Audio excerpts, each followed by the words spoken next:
So in the last video, we took apart the airbrush and had a look inside, as well as talked about how to give it a good overhaul. If you haven't seen that one yet, the link is at the bottom of the video description below. In this video, we'll go through how to simply do some color changes to your airbrush, as well as cleaning between sessions. It's actually quite simple, and everyone usually have their own ways of doing it. So what we'll cover here is just showing you how I do it. Okay, color changes. It might seem very basic stuff, but there actually is a routine for me for it. And a lot of people do ask these questions, like what do you do to do color changes? And how do you clean your airbrush in between sessions, long periods of sessions? So I'm going to go through it. I'm going to show you how I do it in my routine.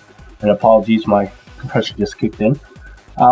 So basically, here's how I do it. I'll explain why I do certain things. There's kind of like two routines that I get into when doing color changes and cleaning, my airbrush and stuff like that. And you will find your own, routine after a while. So here we go. So basically, here we have the airbrush here. Let's go ahead and spray some stuff. I have some stuff sitting in here. Okay. So what we're going to do is use Intermetiate coal. I had that lying around, so go ahead and use that. Put a couple of drops in here. And then we'll go ahead and spray away. Okay. Pull back, make a little smiley face. There you go, guys. Have a nice day. Okay. So you're spraying.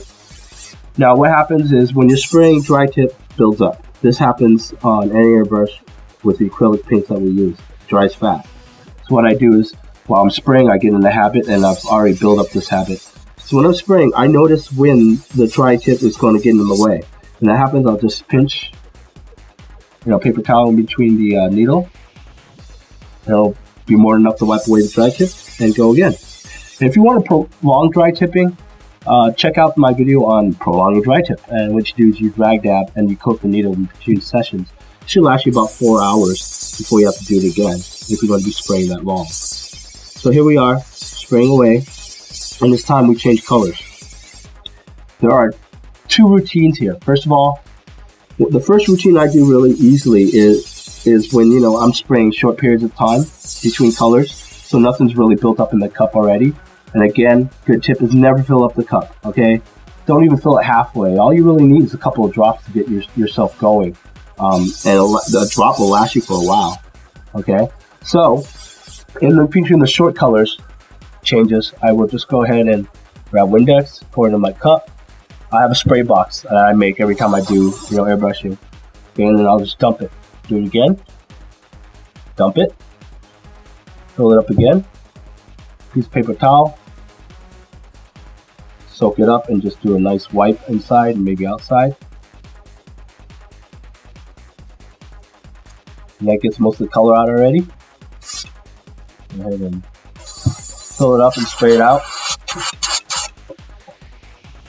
So this is the point where, the cleaning station helps because you don't get to spray all over the place, but it's pretty clean now. Okay? And that was it. That was pretty simple for color changes. Okay? There's still color in there. Go ahead and spray some more. On the table as well, I guess. And there we go. Nice, clean color change there, ready for the next color. Now, here's the thing. When you are doing long sessions, like one color and you're doing a really long session, sometimes what happens is two things. It dries up in your cup. Okay, that's bound to happen, especially if you overfill it. It'll dry in your cup, and that's why I suggest never overfilling it. It prevents less drying in the cup. Because when it dries and it gets all, clunky, it'll drop into the bottom and then go try to get through your airway here and clog it up. Okay, the other thing is that when you're doing a prolonged session, dry tip happens inside the reservoir here. Okay, so when that happens, it's a little hard to clean in between color sessions. So there's two ways around this, and this is how I would do it in a long color session. So let's fill it up again with coal. 3 drops. We're spraying color again. Assuming that we've been doing this for maybe 20 minutes, things build up even though you've been clearing out the color, the dry tipping. Okay, what happens is, it dries up on the side of the cup here, and inside the regulator here, you'll get dry tip. The way I do it is, first of all, I fill it up. Okay, to handle the dry stuff inside there, I will take a brush, just go and swirl it around.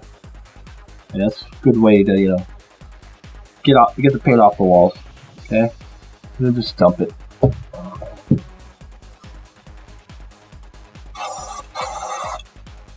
Come up again. Wipe it, dump it in.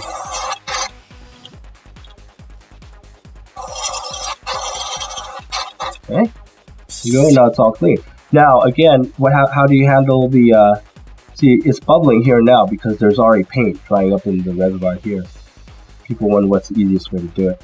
You gotta be careful here, but I'll show you how to do it. Very simple, and this is why sometimes you will see less in videos, or me in videos. Take off the backing of the airbrush. Okay, and just have it sit here. Because we're already used to spraying it like this without the backing. Okay, reason why is this. When we do long color spraying, it'll build up. Dry tip will build up inside the reservoir. So what we do is fill it up with your cleaner, which I'm using Windex here. And then unscrew the needle chuck a little so that your needle is free to go, free to move. So what we'll do is just do this a little. And if you want, just go ahead and use the brush. You know, make sure you're brushing against the needle inside there. Do this a couple of times. Spray it out while holding it down. Alright, but be very careful. Don't jab it in. You don't want to mess up the needle tip. Alright, just do this a couple times. Alright, tighten it up. And you're ready to go again. And that should have cleared out any gunk inside here of the needle, of the tip. And that's really how you do, you know, prolonged color changes. Now, in between sessions, we gotta keep, you know, the airbrush clean. So again, do the same routine as you would cleaning your airbrush. Okay, there's only one extra step that I added here. Okay.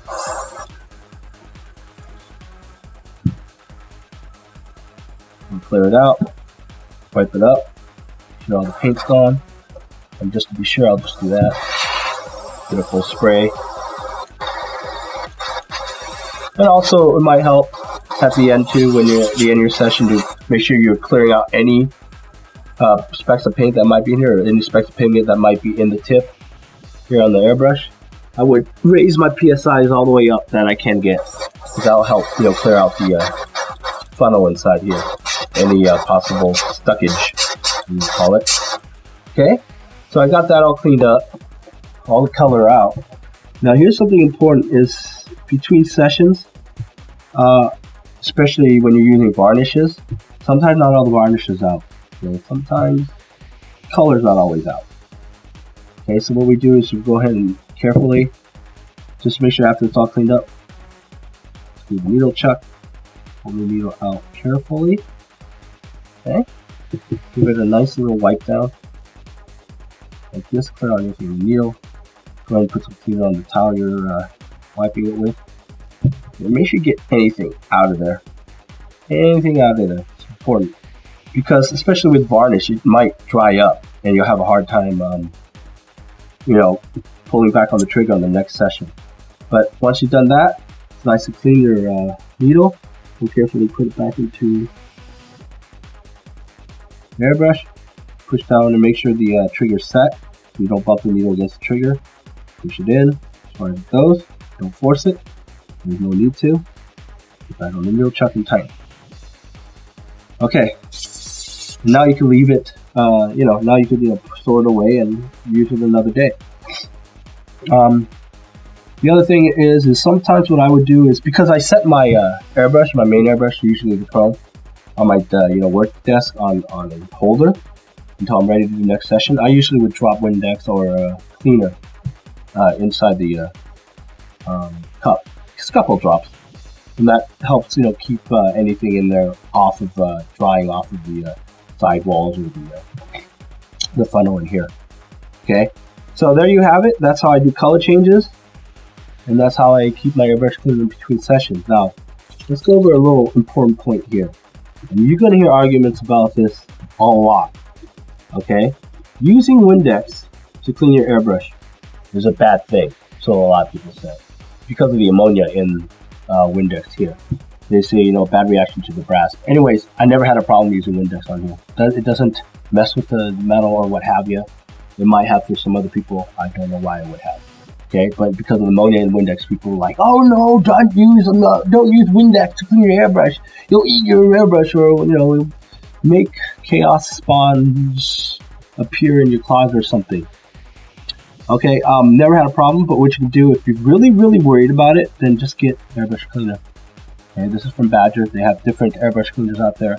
Awada Media makes one.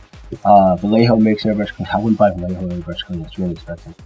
Again, I think a lot of people really overstate the thing with the Windex and ammonia. It's not like you're gonna leave it in there like I do between sessions.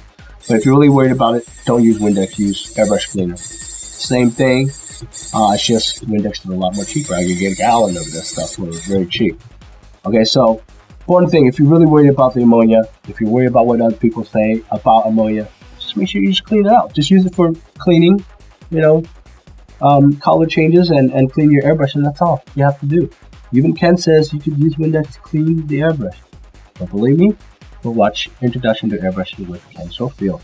And there you have it, how to do simple color changes as well as what I do to clean my airbrushes in between sessions. If you got any comments or suggestions, please post them down below. And if you have more detailed questions, send a message on YouTube or Facebook. This video will be added to a new playlist called Airbrushing Intermediate, so you guys can find all the videos in this series.